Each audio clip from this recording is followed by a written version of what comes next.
Voilà, sans la main rapidement, et après on passera aux choses sérieuses. Juste une introduction sur Azure. Alors, je suis très content ce soir en fait parce qu'on a deux groupes, c'est co-organisé par le groupe DevOps, traditionnellement plutôt open source, voilà, pas mal de culture particulière, et le groupe Azure où on a des gens qui sont plus experts et intéressés par les technologies Microsoft.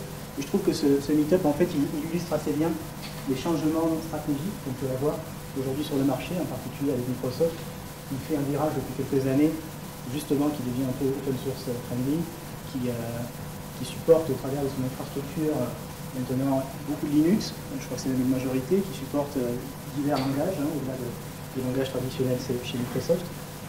Tout ça pas mal sous l'impulsion du nouveau CEO, du nouveau PDG, Satya Nadella, qui est arrivé je crois en 2014, et qui pour une boîte de cette taille-là, je trouve engage un virage assez important. Donc très intéressant de mon point de vue ce qui se passe sur Azure, et avec beaucoup d'ouverture qui permet du coup d'intéresser une population beaucoup plus large qu'auparavant. Donc là j'ai donné quelques illustrations, typiquement là c'est le data center de Dublin historique pour Azure, mais il y a de plus en plus de data centers chez Microsoft en Europe, il y en a un en Hollande, il y en a deux nouveaux je crois en Allemagne, il y en a également en UK, donc c'est en train de se développer fortement en termes d'infrastructure et de services. Là, j'ai pris un extrait de la liste du catalogue de services qu'on trouve sur Azure, donc que ce soit du PaaS, une plateforme as a service ou du IaaS. Il y a un nombre de services très conséquent. Il est difficile pour une seule personne, je pense, de tous les connaître et les pratiquer, mais allez y jeter un œil, c'est vraiment intéressant. Alors, je vais juste moi annoncer un événement que la communauté Microsoft en général connaît bien. Les Tech Days qui sont devenus Microsoft Experience sont organisés le mois prochain, le 4 et 5 octobre à Paris. Pas de réduction puisque c'est gratuit. Et puis c'est un événement, je trouve, annuel qui est très intéressant parce qu'il y a énormément de sessions, 80 sessions par jour. Cette année, c'est deux jours. Le premier jour sur une vue business et le deuxième jour sur des sessions plus techniques. Vous pouvez vous inscrire en ligne. Ce que je voulais dire pour terminer, c'est vous allez avoir une présentation sur Azure. Si vous avez envie de tester Azure, il y a plein de moyens de le faire et de le faire sans que ça coûte. Donc déjà, pour une première inscription sur le site, vous avez un capital de 570 € qui vous permet de tester pas mal de choses. Ensuite, pour les starters, il y a un programme qui s'appelle Vstart, je profite moi à titre personnel, qui permet d'avoir un budget récurrent pendant plusieurs années, tous les mois. Et puis par ailleurs, il y a d'autres dispositifs un peu plus récents qui permettent pour votre société, si elle est référencée chez un client Microsoft, d'obtenir des workshops avec des experts et de faire faire des cours. Tout ça gratuitement. Donc tout ça sur Azure, ça peut être intéressant, pensez-y. Voilà, c'est tout ce que je voulais vous montrer. Je vais vous laisser la parole.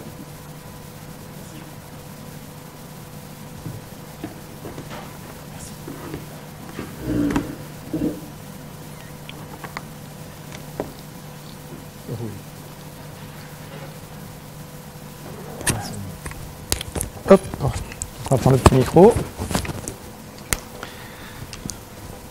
Et c'est parti. Alors, merci à tous de nous accueillir dans cette belle ville de Toulouse. On aime bien venir de temps en temps à Toulouse. Très agréable. En plus, il pleut à pleurer aujourd'hui, donc on en a profité pour prendre un peu le soleil. Donc, je suis accompagné de Pascal. Bonsoir. Donc, on est tous les deux chez Microsoft depuis, on va dire, 16, 17, 18 ans. Donc on a un passé qui est très fortement ancré Windows de par notre historique, mais nous aussi on a fait un peu le virage, enfin tu l'avais déjà fait avant Pascal, sur d'autres choses qui sont hors Microsoft. Alors c'est vrai que il y a quelques années quand on mettait Microsoft et Linux dans la même phrase, ça faisait un peu des étincelles. Effectivement on n'était pas aidé par notre ancien CEO qui avait eu des mots un petit peu à lui vis-à-vis de la communauté, et clairement à l'époque on se battait de solution à solution, solution commerciale versus solution libre. La donne a pas mal changé, effectivement, Stéphane l'a dit tout à l'heure, avec l'arrivée du nouveau CEO, Satya Nadella. Et puis également au fait que Satya, en fait, est un des papas de notre plateforme de cloud qui est Azure. Et dans Azure, j'aime bien dire qu'on est un petit peu comme Patrick Timsit dans un de ses sketchs où il dit « je suis décomplexé ». En fait, c'est pareil. Dans Azure, on est relativement décomplexé aujourd'hui, et même vis-à-vis de l'open source. Parce que basiquement, ce qu'on vend, c'est de la ressource. Ce qui tourne au-dessus et ce qui consomme notre ressource est bien. que ce soit nos produits ou les produits d'autres. Ce qui explique que maintenant, on peut parler de manière tout à fait détendue, on peut avoir des copains qui sont chez Red Hat, ce qui est mon cas, des copains chez Canonical, etc. Et tout se passe bien, parce que ce qu'on vend, c'est de la ressource. Après, à nous de bien faire tourner ces environnements sur notre plateforme de ressources. Donc, on parle de Linux, on va parler tout à l'heure de Docker, Pascal. Oui, donc là sur la photo, ce qui illustre notre propos ici, c'est notre directeur technique d'Azure, Marc Pasinovic, qui a rencontré, donc qui était sur scène avec Scott Johnson, qui est le COO, le Operating Officer de Docker, lors de la DockerCon 2015. C'était pas la première fois qu'on les rencontrait lors du DockerCon, c'était à celle de 2014, où on avait déjà annoncé un partenariat fort avec eux, et on en reparlera tout à l'heure. Voilà, pour poser le décor, maintenant on va rentrer un peu plus dans le gras du sujet. Donc, l'agenda qu'on a découpé, on va tenir à peu près en 1 heure, j'ai le chrono, donc on va faire en sorte que ça passe. On fait un tout petit rappel très rapide sur les bases de l'infrastructure de service dans Azure. Ensuite, on va passer de manière très pragmatique, quels sont les outils que les administrateurs Linux ou Docker peuvent utiliser pour consommer entre guillemets Azure, pour faire simple. Comment on va démarrer et instancier une VM Linux dans Azure, de manière très simple, très graphique au départ, et après avec les outils plus traditionnels, à mon avis plus adaptés, les lignes de commande notamment. On parlera un petit peu d'automatisation et de surveillance des environnements Linux et Docker en fait, par la suite, parce qu'on terminera la dernière partie sur Docker. On va être assez rapide, et Pascal va essayer de faire quelques démonstrations avec l'effet démo qui peut toujours fonctionner. Bon. Pour la fin, questions-réponses, et puis de toute façon pendant les pizzas bières, soyez pas timides, hein. On est des geeks comme vous. Voilà. Donc, si on prend les bases d'Azure, donc base d'Azure, déjà pour le positionner dans les différentes stacks, IaaS, PaaS, SaaS et PaaS, et SaaS, pardon, Azure se positionne en fait à l'origine est arrivé à l'origine comme une plateforme de service, donc qui était vraiment très orientée pour les développeurs avec des services clés en main de sites web, de bases de données, entre autres. Et puis, il y a à peu près 4 ans, si je ne dis pas de bêtises, 3-4 ans, on est arrivé à faire de l'infrastructure de service, c'est-à-dire en gros des machines virtuelles avec tous les composants qui peuvent tourner autour, du réseau, du stockage, etc. Donc ça veut dire que quand on va parler ici d'infrastructure, dans notre cas, parce qu'on va parler de machines Linux et d'environnement Docker, globalement ça veut dire que c'est vous qui allez construire vos environnements basés sur de l'open source, en fait, sur ce socle de ressources, ce socle de virtualisation qui va vous exposer du compute, du stockage, du network et puis d'autres choses. Et tout à l'heure, quand on parlait des containers, on va dire que les containers, le container de service viendra se positionner, on va dire ici, en parallèle du PaaS. Je peux être en PaaS. Voilà. Donc Stéphane l'a introduit tout à l'heure, on a désormais une empreinte en termes de data center ou de région qui est relativement large aujourd'hui. Donc là, je m'aperçois qu'avec le projecteur, on voit moins le monde, mais globalement, effectivement, on couvre quasiment le monde entier, à l'exception, aujourd'hui encore, de l'Afrique. Là, ça va arriver, le marché va démarrer. Donc, sur l'Europe, historiquement, on a North Europe et West Europe, qui sont les deux data centers, enfin les deux zones historiques. Alors, petit point de géographie américaine, North Europe, c'est bien entendu Dublin, et West Europe, c'est bien entendu Amsterdam. C'est les gens qui font les cartes de CNN qui ont fait ça. C'est le seul endroit où ils se sont trompés, le reste, normalement, c'est à peu près bon. Et donc, récemment, on a annoncé la région Angleterre, UK, avec 2 zones dans la région Angleterre. Et l'Allemagne est aujourd'hui est encore en version preview, donc elle n'est pas accessible à tout le monde. Elle va arriver prochainement, si je ne dis pas de bêtises, d'ici 1 ou 2 mois. On aura 2 data centers, 2 zones, on va dire, en Allemagne. Pas de choses en France, si la question vient après. En fait, une région comprend plusieurs data centers. Les chiffres, en fait, ils sont même plus à jour parce que je les écrivais c'était déjà des valeurs qui étaient vraies il y a 2 ans, 2-3 ans. C'était plus d'1 million de machines, de serveurs physiques. Depuis, on ne communique plus. Mais on a dépassé le 1 million de serveurs physiques dédiés à Azure. Et on a un des 3 plus grands réseaux mondiaux en termes de fibres, de connexions, etc. Un exemple de data center, celui de Quincy, qui est donc à l'est de Seattle, à 2h30 de voiture à peu près, perdu au milieu de nulle part. Dans une ville où il n'y a rien, si ce n'est qu'il y a des gros tuyaux Internet qui passent, l'électricité n'est pas chère parce qu'il y a des centrales hydroélectriques, et les taxes sont intéressantes. Ce qui fait qu'on n'est pas les seuls ici, il y a le data center d'Intuit à côté, il y en a un de Yahoo également. Et donc, quand je vous disais une région, ça c'est une région en tant que telle, et là il y a 3 data centers en fait dans cette région. En fait, il y en a même 4, parce que là ici, numéro 1, numéro 2, séparés par des choses anti-feu, etc. Et on voit ici que les structures ne sont pas les mêmes. À l'origine, on avait des data centers sous la forme de bâtiments classiques, hein, donc les serveurs étaient dans des salles. Désormais, les serveurs ici, vous voyez, sont sur des plaques de béton, enfin, sont plutôt dans des containers, entre guillemets. La plaque de béton est une sorte de colonne vertébrale qui alimente en gros l'électricité, le réseau, la climatisation aussi probablement. Et puis on vient simplement poser des nouveaux containers pour étendre le data center. La durée de vie d'une salle dans nos data centers elle est de 18 mois. Au bout de 18 mois, en fait, la salle est détruite et reconstruite. On ne la fait pas évoluer en fait, parce qu'on l'a déjà amortie et on a trouvé des meilleures méthodes en fait pour qu'elle coûte moins cher. Le conteneur, vous comprenez l'intérieur du conteneur. Le conteneur, on l'enlève, on en met un nouveau qui est plus adapté, qui est plus performant. Donc la carte des services, Stéphane l'a montré tout à l'heure, là c'est une autre vue. Je suis d'accord avec lui, il n'y a personne qui peut vous dire je connais tout dans Azure. Soit c'est un gros mytho, soit c'est un gros mytho. Voilà. C'est pas possible, il y a trop de choses. Ça parle à différentes personnes, du dev, des gens de la base de données, des gens de l'infrastructure, des gens. Voilà. Il y a trop de choses. Donc, vous inquiétez pas. Si vous ne connaissez pas tout, c'est normal, nous non plus. Nous, on va se concentrer un peu sur la partie infrastructure. Et puis, il y a d'autres éléments qu'on peut considérer dans l'infrastructure, mais on ne va pas rentrer dans le détail aujourd'hui. Donc, les quelques bases. Les machines virtuelles tournent sur de l'hyper-V, donc notre hyperviseur historique de Windows.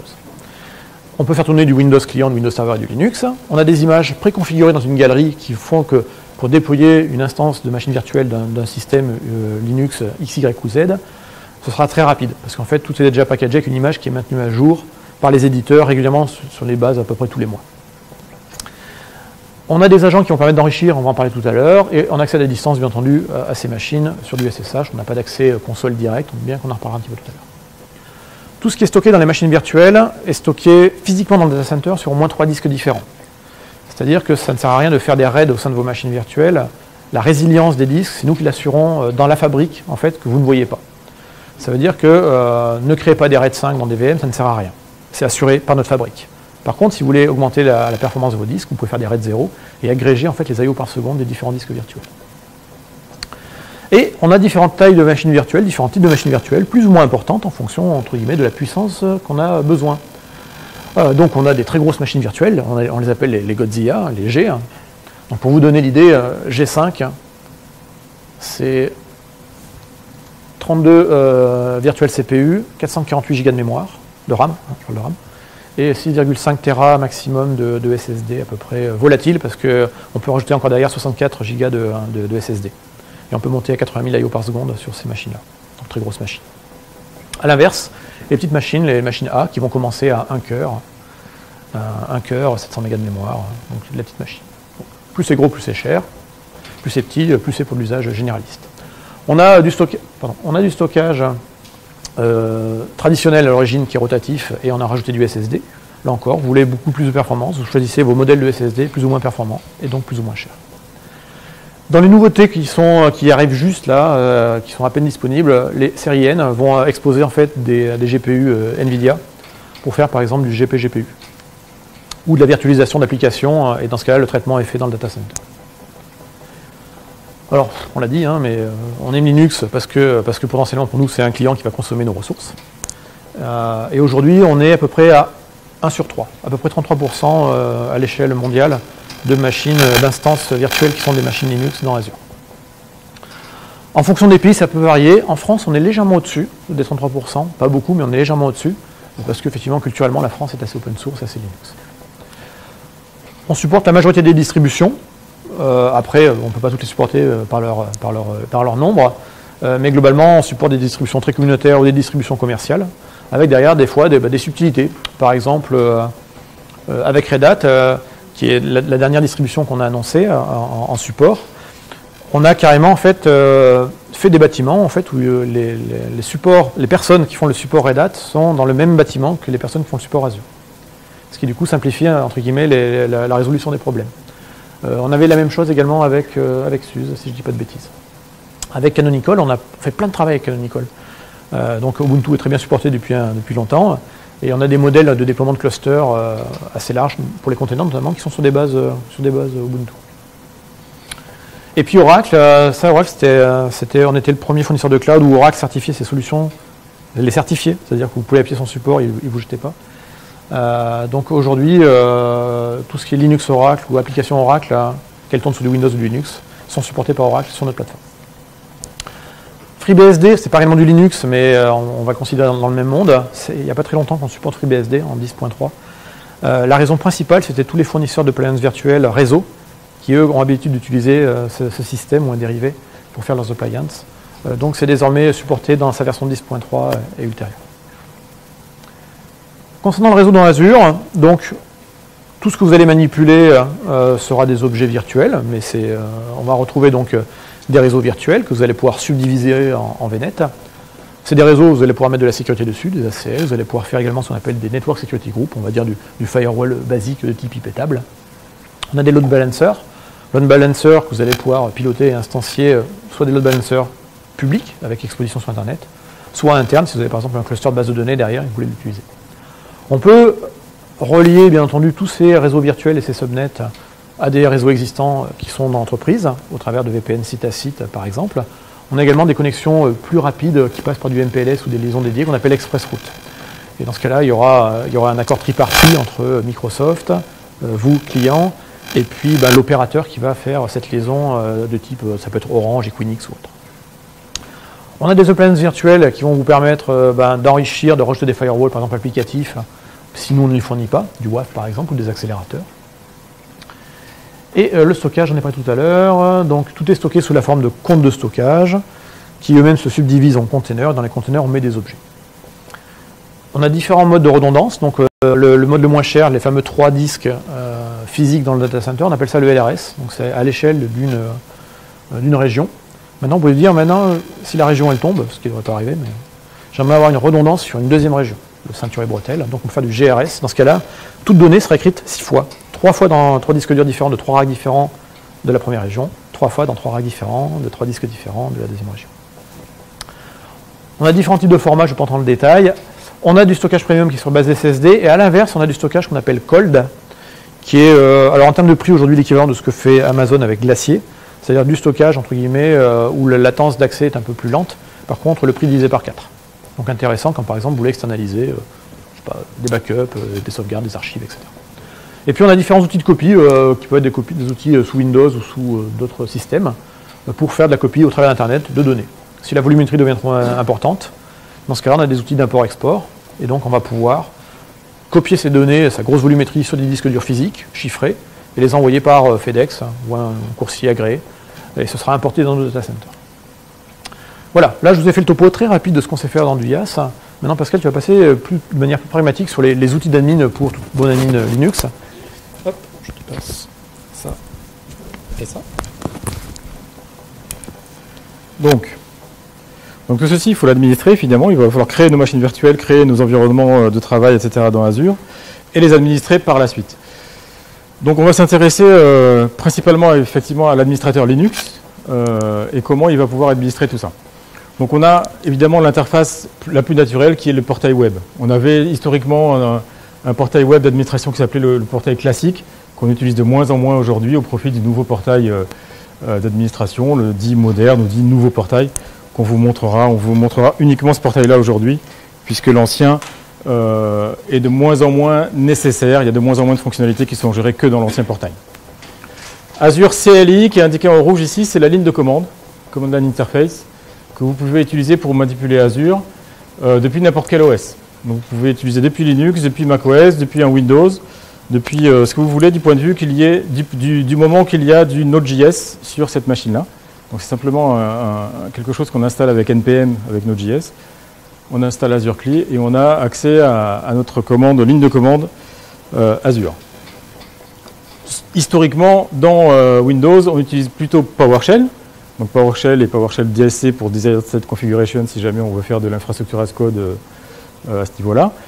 Mais là, on va s'intéresser plutôt à Azure CLI et même également dans Windows, puisque Windows, on peut installer Node.js en Windows natif, mais on peut également l'installer dans le nouveau Bash sur Ubuntu sur Windows, que je vais utiliser d'ailleurs pour les démos, parce que maintenant, j'utilise plus que ça. C'est clair, Bash dans Windows, c'est, je vous le conseille, hein, essayez-le, vous trouverez votre bonheur dans Windows maintenant avec ça. Visual Studio Code, Visual Studio pour les développeurs. Donc Visual Studio Code, c'est simplement un éditeur de texte orienté développeur, donc avec tous les outils qui vont bien, toutes les extensions qui vont bien pour tous les langages, etc. Très pratique pour aller notamment éditer les fichiers JSON qui vont être beaucoup utilisés dans le cadre de configuration Azure. vous pouvez faire, si vous connaissez AWS, vous pouvez faire tous les parallèles entre ce qu'on raconte sur Azure et ce qu'on raconte sur AWS, avec les modèles JSON, avec la ligne de commande, les paramètres de la ligne de commande, etc., etc. On va trouver des choses très équivalentes. Visual Studio lui-même, le vrai environnement de développement, a des interfaces qui vous permettent d'aller directement éditer ces fameux fichiers de configuration JSON pour aller configurer nos modèles Azure. Et puis permet lui-même d'aller déployer des modèles dans Azure et donc déployer des environnements complets dans Azure depuis votre environnement de développement. Donc dans une chaîne de DevOps, dans votre pipeline de DevOps, vous pouvez commencer l'histoire par le développeur qui peut aller déployer directement son environnement de dev ou de test ou de staging, etc. dans Azure grâce au modèle qui lui aura été fourni par exemple par son ops favori. C'est tout à fait quelque chose. Pour ceux qui utilisent Eclipse, Microsoft est désormais un membre de la fondation Eclipse. On commence à travailler de plus en plus à faire des plugins en fait, qui viennent se mettre dans Eclipse pour aller consommer. System Center, bon, l'historique chez Microsoft des outils d'administration qui permettent d'administrer de façon hybride votre cloud privé et votre cloud public dans Azure avec les mêmes outils et les mêmes interfaces. Et puis évidemment tout ceci c'est des API qui sont publiées, des API REST, donc vous pouvez tout à fait développer des applications REST qui vont utiliser cette interface, ces API, voire en utiliser, tout à l'heure tu parlais de AZCopy, il y a d'autres outils de développeurs tiers qui ont été développés grâce à ces API pour notamment tout ce qui était transfert de fichiers vers le cloud quand on n'en avait pas fourni nativement. Donc Azure CLI, la ligne de commande, comme j'ai dit, donc c'est quelque chose qui est en open source, en Node.js, on déploie simplement avec NPM, vous connaissez ça peut-être par cœur si vous connaissez bien Linux et Node.js. C'est une ligne de commande, mais je vais vous la montrer plutôt que montrer le screenshot. Simplement comment on l'installe. Aujourd'hui sur un Ubuntu récent par exemple, c'est 3 lignes de commande. On installe Node.js en faisant attention à prendre la version legacy parce qu'il y a des petits problèmes de package toujours avec Node.js sur Ubuntu. On installe NPM et puis une ligne NPM installe -g pour que ce soit global, Azure-CLI, et ça installe la ligne de commande. Ces 3 lignes-là, ça fonctionne également dans le bash pour Ubuntu dans Windows. Donc c'est ce que j'ai sur mon poste. Pour un CentOS 7, ça ne sera pas du apt-get pour l'installation des modules, ça sera du Yum, donc normal, mais ça se termine de la même façon. Une fois qu'on a Node.js et NPM, on fait la ligne de commande NPM install pour installer Azure CLI. Si on n'a pas envie de faire ça, et qu'on est sur une machine Linux sur laquelle il y a Docker, on fournit Microsoft un modèle de container, une image de container dans le Docker Hub, qui s'appelle Microsoft/Azure-CLI. Vous faites donc Docker Run Microsoft/Azure-CLI, et vous avez votre ligne de commande, c'est Azure, dans votre Linux, sans rien faire, sans les mains, avec un container en local. Donc là, on vous a mis pour l'anecdote le Dockerfile qui a généré l'image. Donc si vous connaissez Docker, vous voyez l'intérêt de la chose. Ça se présente comme ceci sur le Docker Hub. Est-ce que ça a du succès? On a un compteur de... Non, je ne vois pas de compteur, on ne voit pas. La dernière fois que je l'ai, je me suis aperçu que mes images de Docker étaient plus à jour que les leurs. Ils ne sont pas toujours réactifs à chaque changement de version. Et quand vous avez le Dockerfile, vous le reprenez, vous faites votre propre image Docker. Voilà, Docker Run -it Microsoft/Azure-CLI. Ça vous donne la ligne de commande Azure sans rien faire. Allez, donc, démonstration. Donc, comment on administre Azure? D'abord, donc pour ceux qui n'ont jamais vu Azure, en commençant par le portail qui se trouve à portal.azure.com. L'URL est assez facile à retenir, https://portal.azure.com. On s'authentifie avec son compte, comme tous les outils en ligne Microsoft, soit un compte personnel, un compte qu'on appelle un compte Microsoft, dans notre jargon, soit un compte professionnel. Donc il va être un compte Office 365, un compte fédéré, un compte Active Directory fédéré, etc. Donc là, il se trouve que j'ai utilisé un compte professionnel, donc mon compte en Microsoft.com, qui existe également dans Office 365, donc directement utilisable pour m'authentifier là-dedans. Donc à partir de là, on a un dashboard qu'on peut évidemment adapter à ses besoins, customiser, etc. Là, je l'ai customisé d'une seule façon, c'est que j'ai mis une couleur sombre parce que sinon le blanc me fait mal aux yeux. Qu'est-ce qu'on va pouvoir voir? On va pouvoir voir par exemple toutes les ressources en tas un petit peu à la mode de l'ancien portail, on avait toutes nos ressources en taille. C'est pour ça que c'était pas très pratique et qu'il a fallu le faire évoluer. On avait quelque chose qui ressemblait à ça, où on avait plein d'objets, tous les objets qu'on avait créés dans Azure. Ça pouvait être des machines virtuelles, des cartes réseau, des réseaux virtuels, c'était un petit peu tout mélangé, donc c'est pas très pratique. Donc on a d'autres façons de voir les choses, notamment les ressources groupes. Les ressources groupes, les groupes de ressources, c'est une chose fondamentale dans le monde Azure. C'est ce qui va vous permettre de gérer de façon compréhensible vos entités que vous allez déployer dans Azure. Par exemple, une machine virtuelle, elle ne va pas vivre toute seule dans Azure. Elle va être connectée à une carte réseau, qui va être connectée à un réseau virtuel. Le tout va être peut-être derrière un load balancer, etc., etc. On va avoir plusieurs éléments autour de cette machine virtuelle.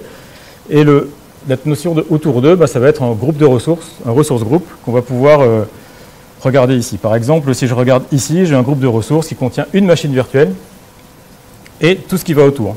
Et qu'est-ce qu'il y a qui va autour? Il y a la machine virtuelle elle-même, il y a une carte réseau, network interface, quelque chose, un objet particulier qui est un network security group qui va définir en fait les règles de sécurité réseau, les règles de filtrage en fait de ports, etc. qu'on va appliquer sur le réseau virtuel. Une adresse IP publique qu'on va affecter à notre carte réseau, un réseau virtuel sur lequel est connectée cette carte réseau qui appartient à cette machine, et puis deux stockages deux groupes de comptes de stockage, donc des entités de stockage où on va stocker le VHD par exemple de la machine virtuelle, et puis le deuxième va servir à stocker les logs de diagnostic de la machine virtuelle. Donc voilà à quoi ressemble une machine virtuelle et tout ce qui va autour dans Azure. Alors Pascal, si tu voulais créer une machine virtuelle Linux... Donc si je veux créer une machine virtuelle Linux, qu'est-ce que je vais faire? Je vais aller dans quelque chose qui s'appelle le Marketplace. Donc le Marketplace, c'est un petit peu le point central, c'est la place de marché où on va récupérer des choses qu'on va vouloir déployer. Vous voyez qu'il y a du SharePoint, il y a vraiment de tout. Donc si je cherche par exemple, qu'est-ce que je vais chercher? Un Ubuntu? Ouais, Ubuntu ou CoreOS. CoreOS? Alors on peut faire des recherches. J'ai jamais fait CoreOS. Tu peux en mettre plusieurs. Ah, où? Voilà. Et puis Ubuntu par exemple. Je zoome un peu pour ceux qui sont au fond. Voilà, donc on trouve différents modèles.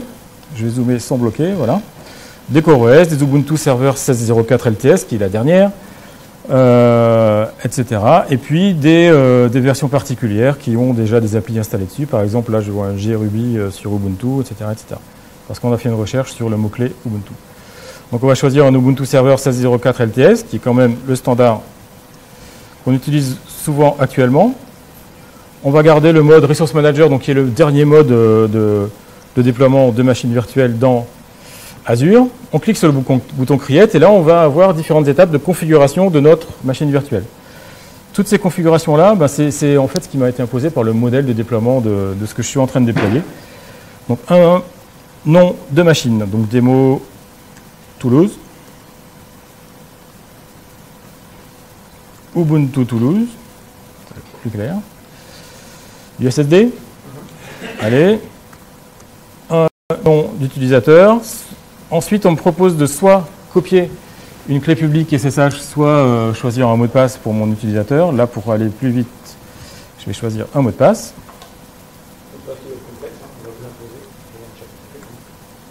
Ah bah tiens, ah oui, c'est vrai qu'ils ont rallongé la taille des mots de passe, des 12 caractères maintenant.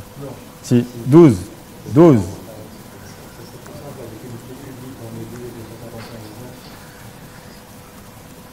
Vous voulez que je mette une clé publique?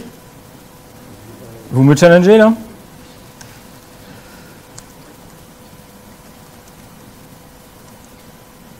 Là, je suis dans mon bash Windows. .pub. Hein. Donc je prends ça.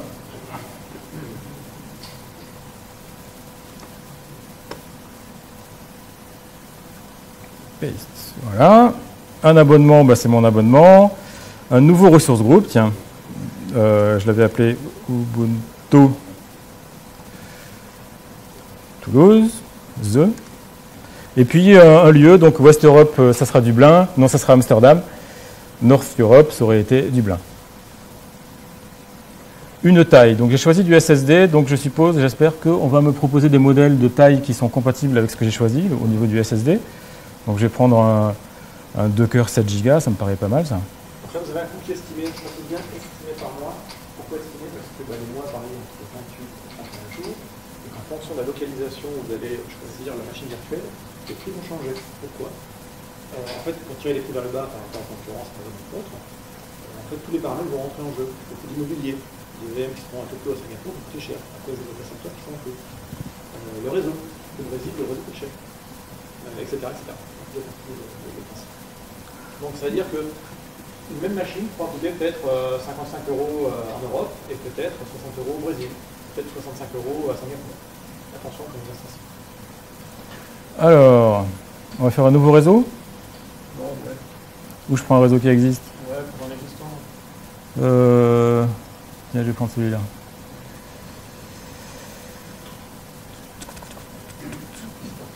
Et puis c'est parti. Il y a plein d'options, on va pas tout dépasser parce que ça sera un chiffre concurrent. Vous aurez compris ici que ça c'est bien au départ, la première fois qu'on a une fois de temps en temps à faire l'opération, mais que c'est pas fait pour faire de la prod de tous les jours, de passer comme ça des écrans qui bougent constamment. L'idée, ça va être d'industrialiser ça un petit peu plus. On va voir par la suite. Donc, Azure, en fait, Pascal, vous parlez de modèle classique, et en fait, il correspondait à un mode qu'on appelait le mode ASM, Azure Service Manager. Et on a changé ce mode de fonctionnement du data center l'an dernier, mois d'août, pour être précis. C'est un petit peu comme changer les réacteurs d'un avion en train de voler. C'est-à-dire qu'il fallait que ça continue à marcher. Donc on a encore des anciennes ressources qui sont sous l'ancien modèle, et désormais c'est les nouvelles. Qu'apporte ce nouveau modèle de ressources? Il apporte 4 choses. Donc les groupes de ressources dont a parlé Pascal, qui permettent de regrouper logiquement des entités. Il apporte des ressources providers qui permettent de rajouter des nouveaux services sans changer tout le modèle tel qu'on l'a fait en fait l'an dernier. Il apporte ce qu'on appelle les templates ARM, donc les ressources groupe template, et ça on va le voir juste après. Et dernière chose qu'il apporte et qui était demandée par toutes les organisations, c'était le RBAC, le Role Based Access Control. Être capable de dire tel groupe d'utilisateurs a le droit de faire telle opération sur tel groupe de ressources. Et non pas d'avoir en gros de l'admin global, un sous-admin, et puis après des gars en lecture seule, ce qui était à l'échelle de l'abonnement pas intéressant.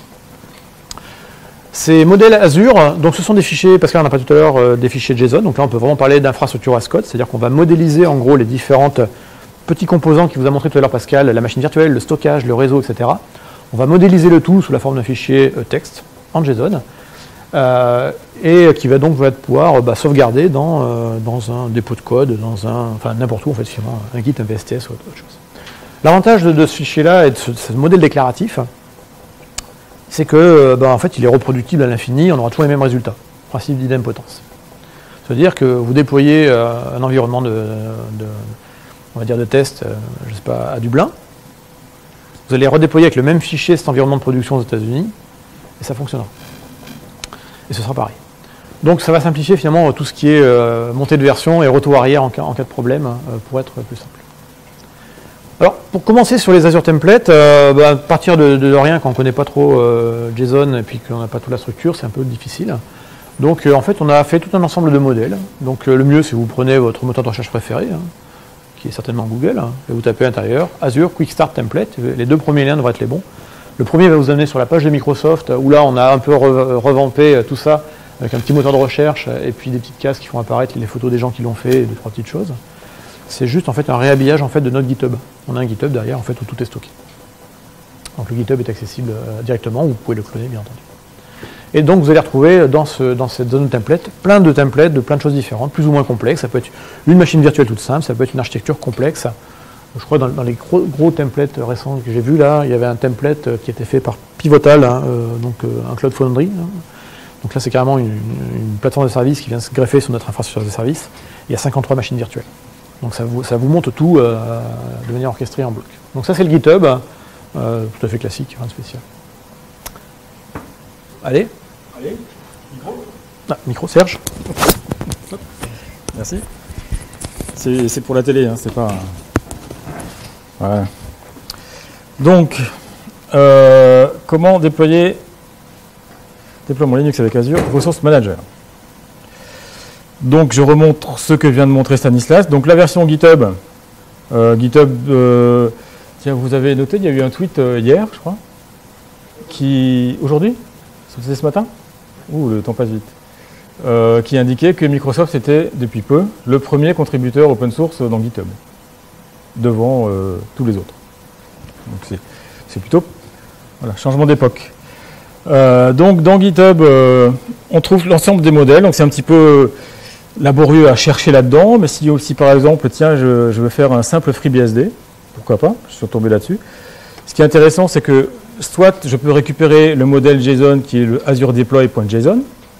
Donc si on regarde la tête que ça a, je ne vais pas rentrer dans le détail, mais il y a le détail du template au format JSON. Vous remarquerez également qu'il y a un deuxième fichier JSON, pardon, j'ai pas zoomé, qui est le fichier Azure Deploy.parameters.json. Et ce fichier-là permet de paramétrer votre déploiement. Le modèle, lui, il est standard, mais il a besoin de paramètres, le nom de la machine, je ne sais pas moi, les connexions réseau, etc., etc. Ces paramètres-là, vous pouvez soit les renseigner lors du déploiement, mais aussi vous pouvez les renseigner dans un fichier JSON que vous joignez au modèle pour déployer automatiquement par script. Et deux boutons intéressants ici. Deux boutons intéressants, donc le Deploy to Azure, un clic pour aller déployer le modèle dans Azure. Donc si je clique, là je vais le faire juste pour... J'aurais dû faire CTRL-clic. Voilà, on se réauthentifie dans Azure si on ne l'est pas. Je veux juste vous montrer que ça va me demander un certain nombre de paramètres qui sont déclarés dans le fichier JSON, que j'aurais pu, si j'avais utilisé un autre moyen plus automatisé, renseigner dans le fichier JSON des paramètres. Et donc voilà, les paramètres qui sont associés, qui sont nécessaires pour le modèle FreeBSD, etc. Si tu cliques sur une template, là, dessus, là, on va voir le fichier en haut, là, une template. Là, on retrouve. On visualiser ici également le template sous sa forme. Donc le bouton il était tout bête, hein. C'est un bouton qui est un lien vers Azure avec comme paramètre l'URL du fichier JSON. Donc c'est vraiment, il n'y a rien de magique là-dedans. Visualize. On croise les doigts. On croise les doigts pour le visualize ou on a confiance? Donc c'est comme son nom l'indique, hein, ça va visualiser ce qu'on va trouver comme élément, comme ressource dans le fichier JSON. Si les dieux de la démo sont avec nous, mais je ne sais pas s'ils vont l'être. C'est la première fois que je le vois avec le petit... Et pendant que ça tourne, tu sais, pour gagner du temps, je vais vous montrer l'autre, pendant que ça tourne ici. Hop, on va voir les Quick Start Templates dans le site d'Azure, qui est plus friendly, plus simple. Donc là, par exemple, j'ai une zone de recherche, je vais chercher Ubuntu. Hop, et je vais récupérer 114 templates qui contiennent Ubuntu dans leur titre ou dans leur description. Par exemple, CentOS et Ubuntu Server Autodynamic 10 qui est Docker 1.12, c'est ça? Ah ouais. Donc c'est un modèle qui contient DVM, CentOS et Ubuntu et Docker 1.12 par-dessus. Donc ça va être le même principe. Je vais avoir ce modèle. On va me décrire l'ensemble des paramètres cette fois-ci, l'ensemble des sorties, des entrées et des sorties. Et chose intéressante, donc en plus du bouton, les deux boutons qui sont ici aussi, hein, on me donne ici deux exemples de commandes en ligne de commande, une pour PowerShell et une pour Azure CLI, pour déployer ce template.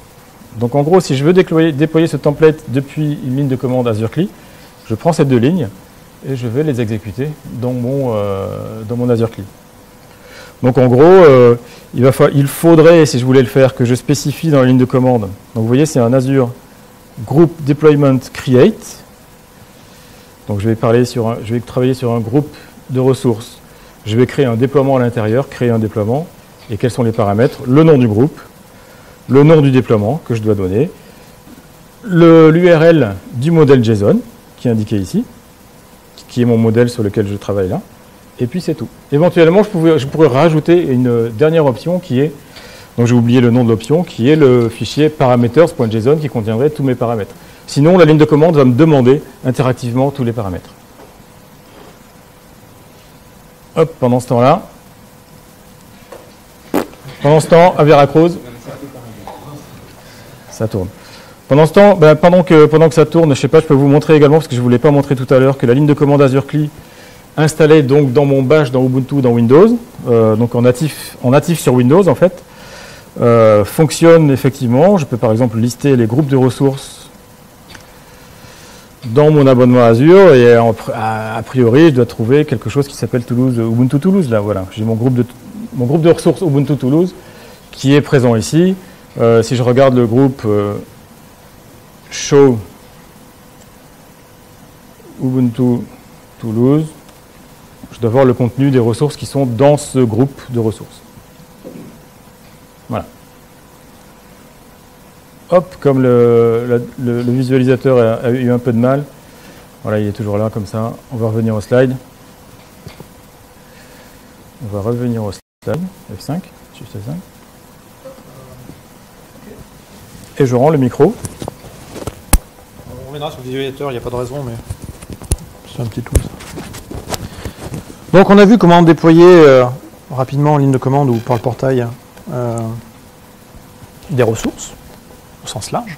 Alors, ce que je vous ai pas montré Pascal, on avait avancé tout à l'heure, quand on fait tout l'assistant graphique qui dit je veux déployer une machine virtuelle et vous avez mis tous vos paramètres, etc. Avant le dernier bouton qui s'appelle déployer, à côté il y a un petit lien maintenant désormais qui dit exporter le template et ses paramètres dans 2 fichiers. Et là ça vous propose en fait de télécharger les 2 fichiers que vous avez fait, dont vous avez fait la configuration graphiquement entre guillemets en passant par l'assistant. Donc pour automatiser et surveiller ces environnements Linux depuis Azure, alors déjà il y a pas mal de petites choses à savoir, c'est que on s'est greffé, on s'est ajouté aux machines virtuelles ce qu'on appelle des extensions. Les extensions, ce sont des opérations, des scripts qui sont déclenchés automatiquement par la fabrique lors de la création d'une VM sur des environnements pour les enrichir fonctionnellement. Pour Linux, on va dire qu'il y en a 3, 4 intéressantes. Donc il y a la première extension qui permet ce qu'on appelle le VM Access, d'enrichir l'accès entre guillemets à la VM. Donc c'est quoi? C'est par exemple, ça vous permet de resetter la connexion SSH si vous en avez perdu, les credentials, etc. Ça peut arriver. Donc ça vous permet de faire un reset des utilisateurs, hein, pas de route, mais de l'utilisateur qui est derrière si vous avez perdu le mot de passe par exemple, ou si votre stagiaire est parti avec le mot de passe. Bien entendu, c'est hypothétique, hein, ça n'a jamais arrivé, ce genre de choses. L'OS Patching for Linux, alors celui-ci n'est pas encore très connu, il n'est pas encore très utilisé, hein, ce sera pour automatiser en fait la mise à jour des patchs dans les machines Linux, tout simplement.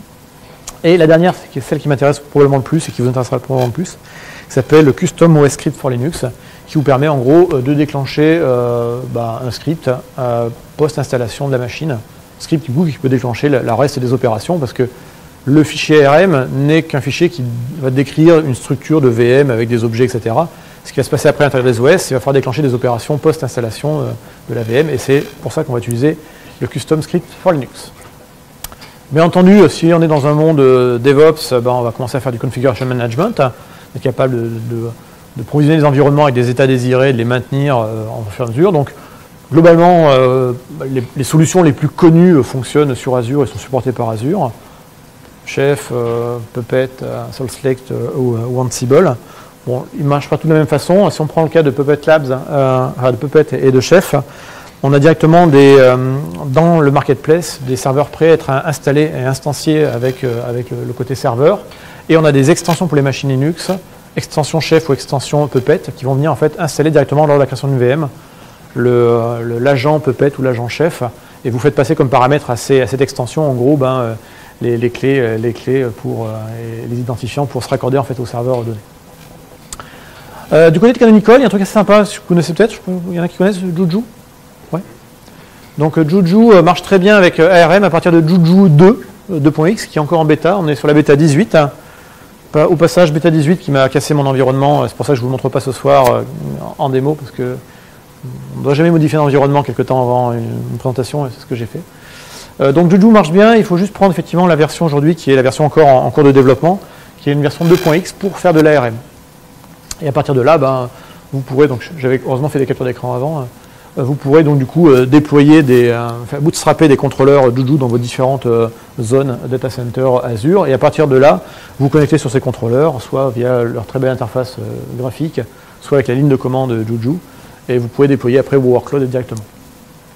Derrière, ce qui va se passer, c'est qu'à la limite, si votre ligne de commande de votre machine de démarrage qui permet de déployer les contrôleurs Juju est opérationnel, ou quelqu'un vous l'a mis à disposition, vous n'avez même pas la peine de connaître tout ça, parce que c'est Juju qui va faire le travail. Quand vous allez dire déploie-moi tel workload, un cluster Hadoop par exemple, automatiquement Juju va piloter en fait via les API REST la fabrique Azure et va aller créer derrière tous les objets dont on a parlé dans des gros ressources groupes.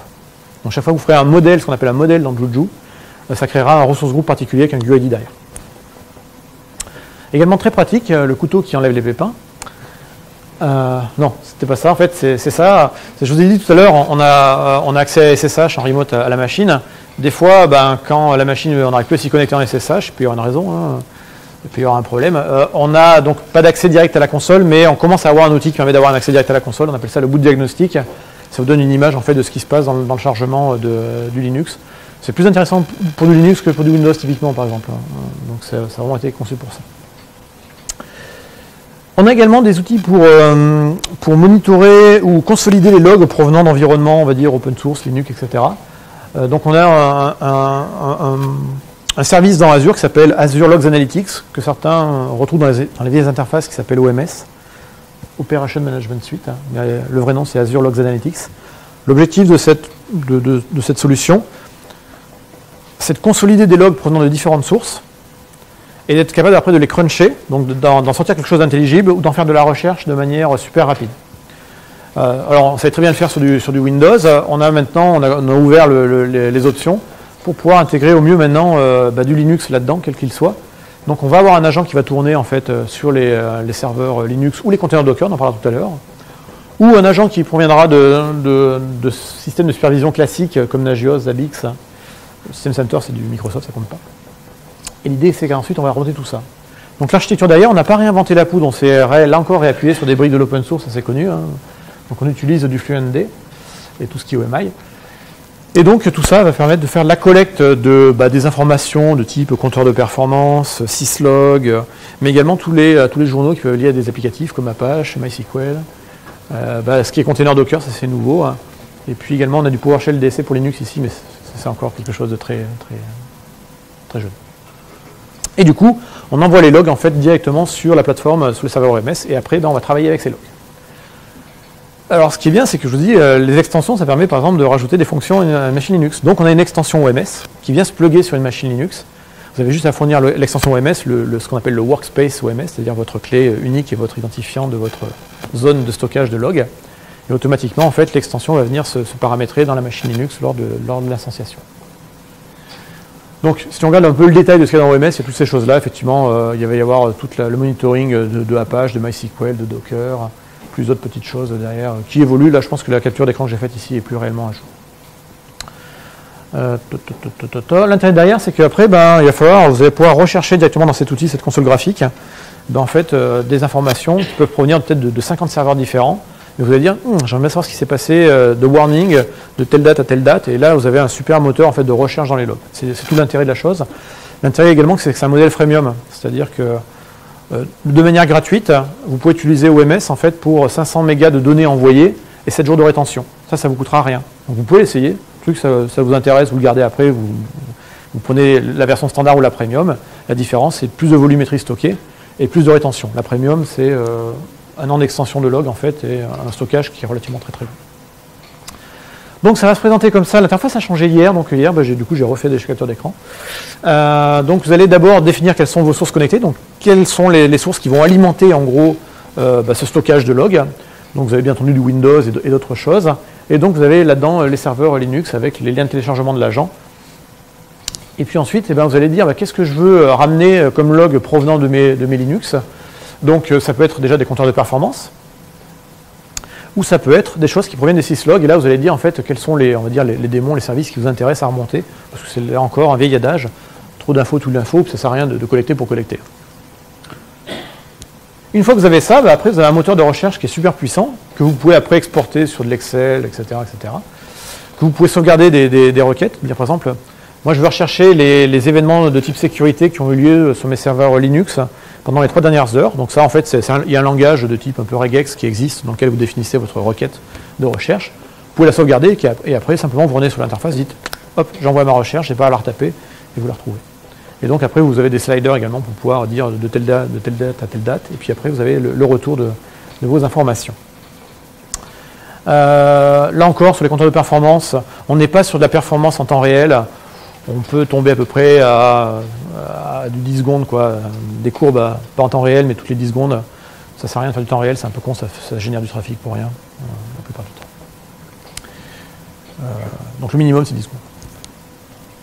Ensuite, ce qui est intéressant, et là, alors là c'est super récent, parce que je pense que ça n'a pas été montré, en fait, donc ça sera annoncé à Ignite probablement. On avait dans Windows, dans OMS, tout ce qui était change tracking. Ça c'est super parce que vous connaissez le truc, il y a quelque chose qui ne marche pas, vous dites t'as touché quelque chose? Ah non, j'ai rien touché. Bon, le chain tracking permet de savoir ce qui a été modifié, que ce soit l'état d'un service, l'état d'un démon, des fichiers de configuration, etc. Donc ça marche très bien sur Windows. On l'apporte également sur Linux maintenant. Donc du coup, on aura tout le chain tracking, Windows et Linux corrélés au même endroit, ce qui permet de savoir, par exemple, je sais pas, si des logiciels ont été rajoutés, s'il y a des démons qui ont changé, etc., etc. Autre élément intéressant, alors là c'est en public-private, parce que là encore c'est pas arrivé dans les interfaces, mais moi je ne l'ai pas eu. On peut voir des jolis camemberts qui permettent de savoir l'état de mise à jour des systèmes. Alors Windows, ça on savait le faire, c'est notre métier de nos systèmes. Ce qui arrive maintenant, ça va faire la même chose sur les serveurs Linux. Donc vous aurez des serveurs qui sont dans Azure, vous aurez installé l'agent de monitoring dessus, et ça sera capable de savoir en fait s'il manque des mises à jour dessus. Ça paraît bête, mais c'est quand même assez bien d'avoir une vue assez globale comme ça de son état de sécurité de ces machines.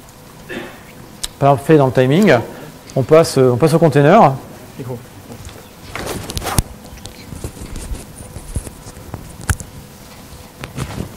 Donc, étant donné que j'ai bien retenu que les lieux fermaient à 9h et donc il fallait qu'on termine à écart absolument, j'ai 5 minutes pour terminer sur Docker. Donc au niveau démo... 15 minutes, j'ai pris le timing parce que... Que dit le timekeeper? Lui qu'il est d'accord. 10 minutes.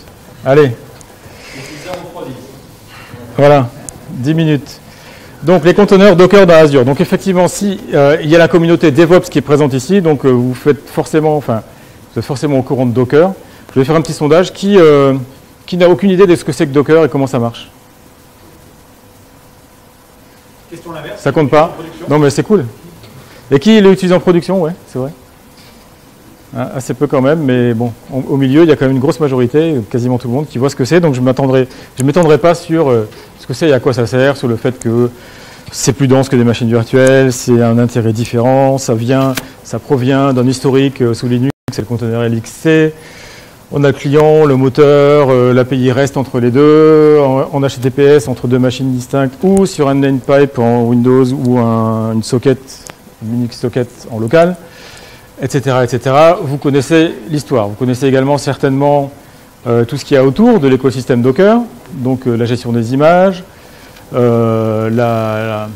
le moteur sur une machine, le client qui est la ligne de commande Docker, ou Docker.exe sur Windows, maintenant ça existe, le Docker Registry, ou Trusted Docker Registry, donc qui était le premier moyen pour Docker de gagner de l'argent, de vous vendre un serveur de gestion des images, de stockage de vos images Docker dans votre entreprise, la TDR, Trusted Docker Registry. Le Docker Hub étant l'équivalent en public, gratuit, mais public. Docker Compose, qui vous permet de composer des applications multi-containers avec un fichier dockercompose.yml. Docker Swarm, qui vous permet de faire des clusters, donc plusieurs machines qui exécutent le moteur Docker, qui sont connectées dans un swarm, qui veut dire essaim, comme un essaim d'abeille ou de guêpe en français, donc qui est un cluster. Et quand vous déployez une application sur un swarm, elle va se retrouver sur un nœud sur lequel il y a de la place. Enfin, le conteneur va se déployer sur un nœud sur lequel il y aura de la place. Docker Data Center, donc un produit récent de Docker qui a été annoncé cette année, donc dont on parlera tout à l'heure, et puis Docker Cloud également, dont on parlera tout à l'heure. Donc ils sont un petit peu les couches hautes de l'écosystème Docker. Donc ce qui est intéressant, c'est que ça c'est un article qui date de 2015, où Corey Sanders, donc un de nos pontes d'Azure, disait « Oh là, j'y crois pas, ça fait déjà 1 an qu'on a fait notre premier accord avec Docker. » Donc ça veut dire que le premier partenariat Microsoft Docker date de l'été 2014, donc juin 2014, la DockerCon 2014, sachant que Docker existe depuis 2013. Vous voyez que c'est quelque chose de très neuf, sur une technologie très récente, mais qui a explosé en 3 ans, en à peine 3 ans. Donc, à l'époque, on commençait à parler, en 2014 et en 2015, des accords de partenariat entre Docker et Microsoft qui ont abouti à certains résultats très tangibles aujourd'hui, à savoir donc l'Exosos API Docker pour supporter les conteneurs Windows. Donc, les conteneurs Windows arrivent, vous le savez peut-être, dans Windows Server 2016, à la fin du mois. Ça sera RTM, donc ça sera disponible pour tout le monde. Et vous aurez des conteneurs Windows, dans lesquels on fait tourner donc des images Windows, un OS Windows, soit un nano-serveur de Windows Server 2016, donc les serveurs à très petite empreinte de taille, soit un serveur core Donc c'est l'équivalent du Windows Server complet, mais sans interface graphique. Évidemment, pour des containers, c'est mieux. Le client Docker CLI sur Windows, donc ça c'est quelque chose qui existe depuis très longtemps. Maintenant, le client docker.exe qu'on utilise sur Windows, c'est piloté de la même façon un Docker Engine, donc un moteur Docker qui se trouve sur un Linux à distance, qui se trouve sur un Linux local avec ce que Docker vient de fournir et qui s'appelle Docker for Windows, donc dans une machine virtuelle en local, ou le moteur de container Windows natif de Windows. Donc ce moteur-là, ce Docker.exe, il sait tout faire. Il sait se connecter à tous les Docker, tous les moteurs Docker que vous pouvez imaginer. Windows, Linux local, Linux distant, ça peut fonctionner. Le driver Azure pour Docker Machine. Donc Docker Machine, vous savez peut-être ce que c'est un produit de Docker qui vous permet de générer et de gérer vos moteurs Docker sur des machines virtuelles distantes ou des machines virtuelles locales. Par exemple, j'ai besoin, je sais pas moi, de déployer le moteur Docker sur une machine distante. Je vais utiliser Docker Machine pour lui dire d'aller, hop, sur la machine distante, créer le moteur Docker. Le driver Azure pour Docker Machine permet de créer une machine dans Azure avec le moteur Docker intégré en une ligne de commande. Donc c'est quelque chose que j'ai utilisé là. Hop. Donc si je remonte tout en haut, tout en haut, je l'ai fait en fait à l'hôtel avant de venir vous voir. Docker Machine, create. Alors là, c'est quand ça ne marchait pas. Ouais, ça doit être là. Docker Machine, create.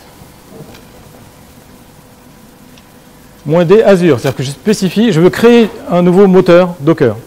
Je lui spécifie le driver Azure. Ce driver a des caractéristiques particulières qui demandent certains paramètres. Premier paramètre, mon abonnement Azure.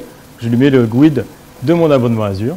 Deuxième paramètre, non nécessaire, non obligatoire, qui est le lieu, le data center. Je lui ai dit West Europe pour le créer à Amsterdam.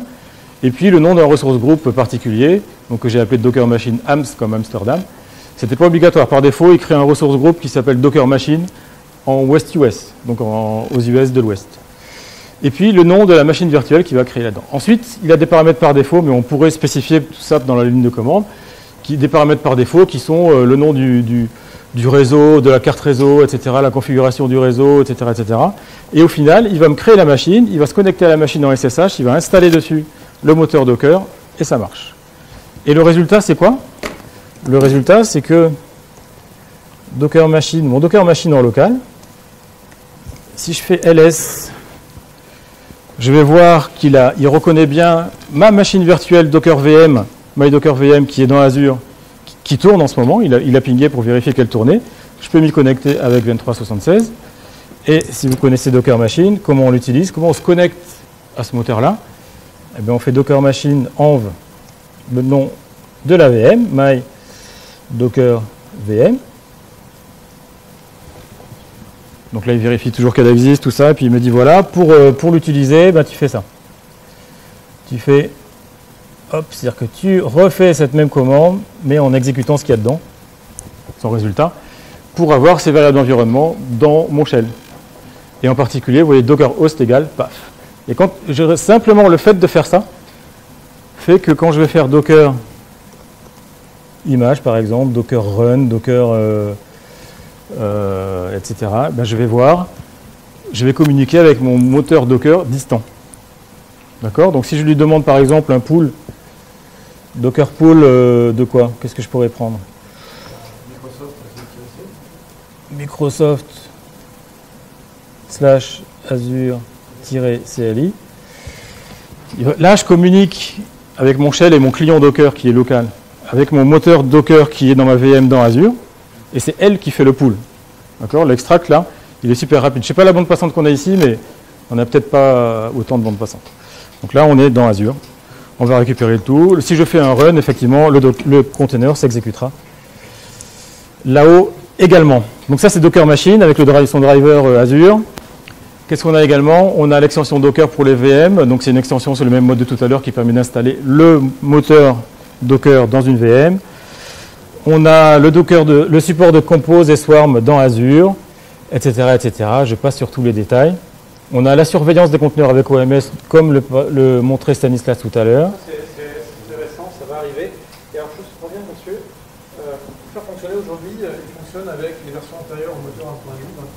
Ouais. Vous êtes au courant qu'il y a C'est ballot. Ils ont annoncé le Docker 1.12 en fait, mais ils n'avaient pas prévu en fait tous les gens de l'écosystème. Et comme ils ont changé complètement le mode du clustering de Swarm, qui était avant sur un modèle maître esclave, désormais tout est sur le. Enfin, les contrôleurs sont également sur le moteur Docker. Ils ont, eux, quand ils ont développé ce truc-là, qui en prévu encore, des effets sur l'ancienne version. Donc, ils vous le disent dans la documentation pour l'instant, c'est pour les vieilles versions du moteur Docker pour que ça fonctionne bien. Ça vous remonte en gros, ça vous dit combien de conteneurs qui tournent par Docker Host. C'est des conteneurs qui sont des mauvais voisins de virtualisation, entre guillemets, des conteneurs qui s'échouent, etc. Donc un conteneur sur un moteur Docker sur une VM, c'est bien, mais c'est pas top pour de la prod. Donc pour de la prod, il faut du cluster de Docker, il faut de l'orchestration, il faut de l'orchestration, ce qu'on appelle de l'orchestration. Donc une des solutions, c'est Mesos, de Mesosphere, avec leur produit DCOS. C'est pas la seule, il y en a d'autres. Il y a Kubernetes qui arrivera peut-être un jour dans Azure. Il y a des choses comme ça qui existent. Et puis il y a la solution simple qui est Docker Swarm, qui est la solution native basique. Donc on a un modèle qui s'appelle Azure Container Service qui vous permet de déployer un cluster. Vous avez le choix entre les deux options, soit DCOS de Mesosphere, soit Docker Swarm natif de Docker. Il se trouve qu'aujourd'hui, Docker Swarm, c'est pas encore le Swarm 1.12, c'est le Swarm d'avant 1.12, donc géré avec le conçu à l'ancienne, etc. Pour avoir quelque chose de plus moderne, plus récent, avec la gestion d'un Swarm à la 1.12 de Docker, vous pouvez utiliser le modèle fourni par Docker qui s'appelle Docker for Azure, qui est le pendant de Docker for AWS. C'est absolument symétrique chez eux, ils ont fait les deux, AWS et Azure. C'est pour l'instant en private beta. Vous pouvez demander l'accès à la bêta privée et ça fonctionne très bien. Donc là, on n'a pas le temps de faire la démo. Sur un point, parce qu'elle a dit, on n'a pas encore Kubernetes, on n'a pas packagé Kubernetes, mais en fait, c'était fait mais avec OpenShift de Red Hat. Si vous voulez utiliser Kubernetes, de toute façon OpenShift marche très bien aujourd'hui, 4.1 marche très bien sur Donc il y a d'autres services fournis par Docker qui sont Docker Cloud et Docker Data Center qui communiquent, qui fonctionnent très bien avec Azure. Donc Docker Cloud, c'est un portail qui est hébergé chez Docker et qui permet de gérer vos plateformes de containers dans différents endroits, dont des clouds et dont le cloud Azure. Et puis Docker Data Center, c'est une solution d'entreprise qui vous permet de gérer vos moteurs Docker et vos clusters Docker dans votre data center. Mais votre data center, ça peut être Azure et on fournit un modèle pour déployer Docker Data Center dans Azure directement. Et donc là, vous avez accès, sous réserve d'avoir la licence Docker Data Center, puisque ce n'est pas un produit gratuit de Docker, à l'ensemble de votre produit, donc votre portail Docker Universal Control Plane, qu'on voit ici, où vous pouvez surveiller votre cluster Docker directement dans Azure. Les fameux modèles dont tu as parlé Pascal tout à l'heure, on parle de modèle simple. Docker Data Center, ils ont Docker en fait à packager un modèle. Effectivement, on déclenche le modèle, on remplit les quelques informations, le TSSH, nombre de nœuds, etc. Donc désolé pour le rush à la fin, mais on était pressé. Donc pour les questions-réponses, ça va être à côté. En synthèse, on a vu qu'on avait beaucoup de produits open source, on a vu que les OS, Linux, FreeBSD, etc. Il y a beaucoup d'autres choses qui sont vraiment open source et du monde libre, qui sont disponibles dans Azure et accessibles et qui fonctionnent très bien. On a beaucoup d'options d'administration, que ce soit pour les gens qui ont l'habitude des environnements Microsoft ou pour les gens qui ont l'habitude des environnements Linux. Vous avez vu que maintenant tout se mélange. On a Bash dans Windows, on a PowerShell dans Linux maintenant, donc tout ça va se mélanger un petit peu. Et puis on a effectivement des solutions de type entreprise, professionnelle, au niveau orchestration, etc., pour gérer nos conteneurs Docker dans Azure, comme en local. Donc si vous voulez récupérer cette présentation, c'est ici, aka.ms/meetup-tls. C'est la photo à prendre si vous voulez récupérer le PowerPoint.